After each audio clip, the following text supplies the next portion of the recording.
Then the next process is actually paint the creature.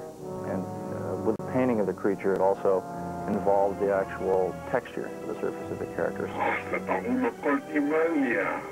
After the modeling and lighting of the computer-generated character is complete, the task of moving this once immovable slug created a new set of challenges. The actual motion of Jabba never really existed before. Even in the rubber manifestation in the third one, there was a real sarcasm about him, even though he didn't really move that much. Over time, it became evident that the mass of the character would allow us to make him move like a sea lion. We had to slim it down to convince the audience that it actually had the ability to move. Over a span of how many years, when he makes it to the third one, he gained an enormous amount of weight, from eating some of those greasy little frogs.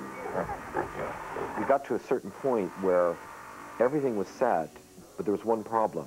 Han Solo walks around Jabba, and Jabba had not been designed yet.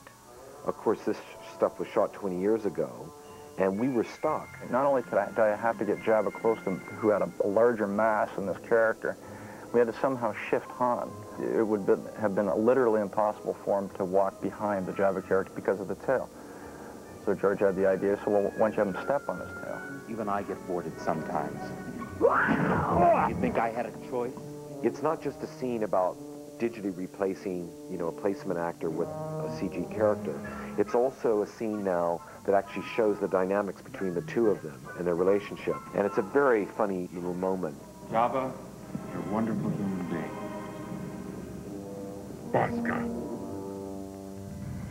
What does the future of the Star Wars saga hold?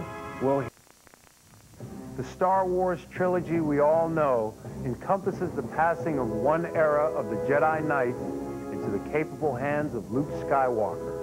But George Lucas is already preparing another trilogy that will tell the story of Luke's father, Anakin Skywalker, from his rise to Jedi knighthood to his fall to the power of the dark side.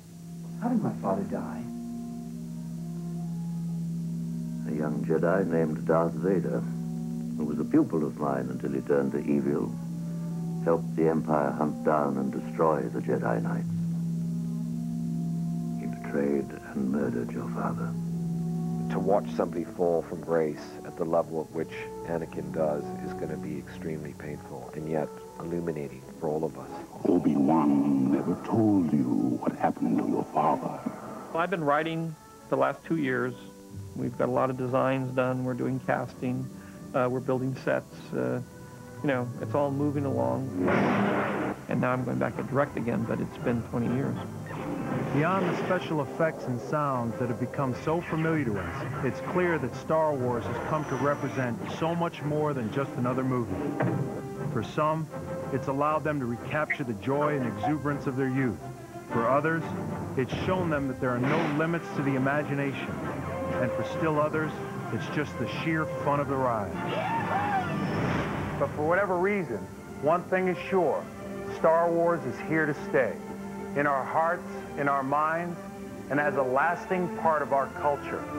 And with the promise of chapters yet to come, I, for one, am glad to know that the adventure is far from over.